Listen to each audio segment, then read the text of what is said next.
Hi folks, this is an introductory video about Blackboard to help you get the most of it initially as you start the course. There are 4 key points I'm going to cover. One is getting maximum screen real estate. The second is to help you remember where you've posted. The third is getting notifications for certain discussion threads that you want to follow. And the fourth is about making professional looking posts. So to start off with, I like to have maximum screen real estate for whatever it is I'm reading. And that generally means this content here in the middle of the screen. I don't usually refer to this once I'm in the right screen. So I like to minimize this course menu. And the way you do that is to just hover over this gray bar here to hide it. Notice an arrow comes up as well to help you. You don't have to click on the arrow, just on this green tab here. And that way you have a cleaner and wider screen to use. The second is a little memory tip that I started using once I got into the discussion boards and wanted to remember whose discussion post I had commented on and therefore wanted to return to so I could continue the exchange and engagement. So I call it leaving some breadcrumbs. And just as an example, I'm going to illustrate using the meet and greet forum. So let's say this is a standard discussion forum and you see quite a few people have posted here.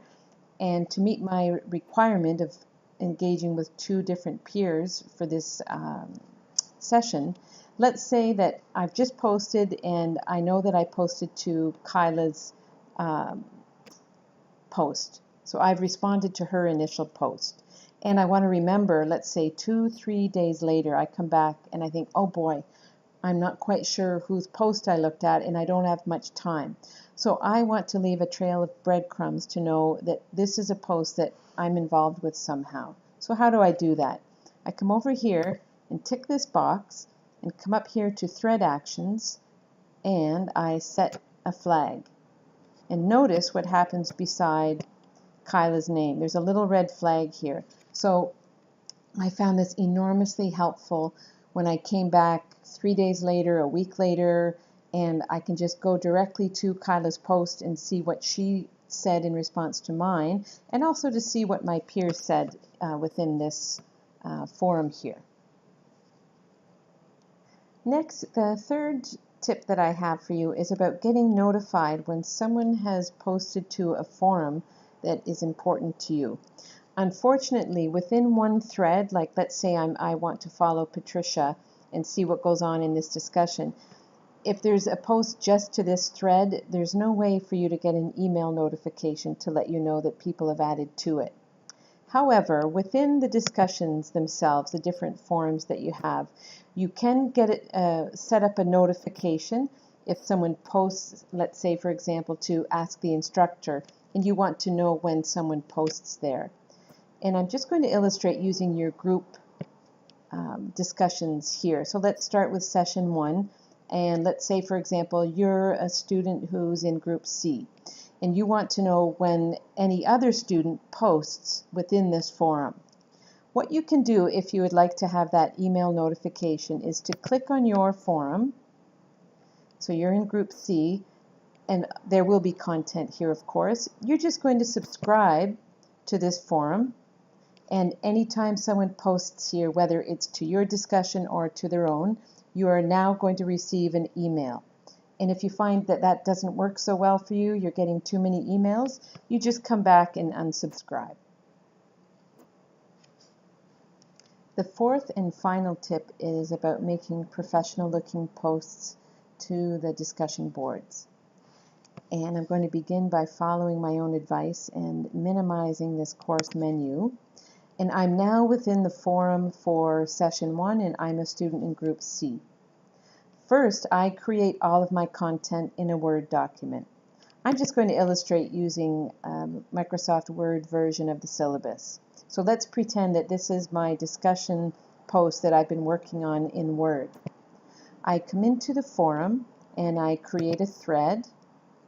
And I give the thread a title, and I scroll down, And I look at this window and it bothers me that it's such a narrow window for all of the text that I'm going to paste in there.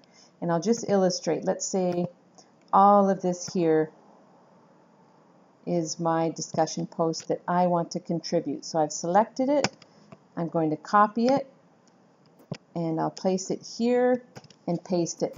But notice how I have to keep scrolling up and down, and I personally find that quite difficult and a bit annoying. So if you notice these little hashtags here, if you just come over and wait until your cursor looks like this and you see resize text editor, you just click and make it bigger. And I find this much easier to navigate and to use when I am posting and I want to make a professional looking post. So let me submit that. Let me just check and see what this looks like. This actually doesn't look too bad, but quite often you're going to see that the formatting is way off. You'll look like certain text has been highlighted in white, or the fonts might be different. So I just want to show you one last step that I take when I'm posting. Again, I'm going to make this window bigger, and what I do is remove all of the formatting that carried over from Word. And the way I do that is I select all of it. I use Control A or Command A, and I go up to this little button here to remove all of the formatting. And that way I can then change the font if I like, make sure that it's all the right size, and now my post is going to be much more professional looking, or at least how I want it to look. So just to recap, today I covered the best way to maximize your screen real estate, a breadcrumb trail to remember whose discussion posts that you were following very closely. The third is to set up notifications for certain forums that you're engaged in. And the fourth was to make professional looking discussion posts. Keep in mind that you can reach out to me to ask me any questions. The best way is through email, or you can send me a message using the app on your phone, WhatsApp, and there's my number. Or finally, and probably even better, is to post a question in Blackboard so that all of your peers can benefit from your question and the response that's provided. Have a good day.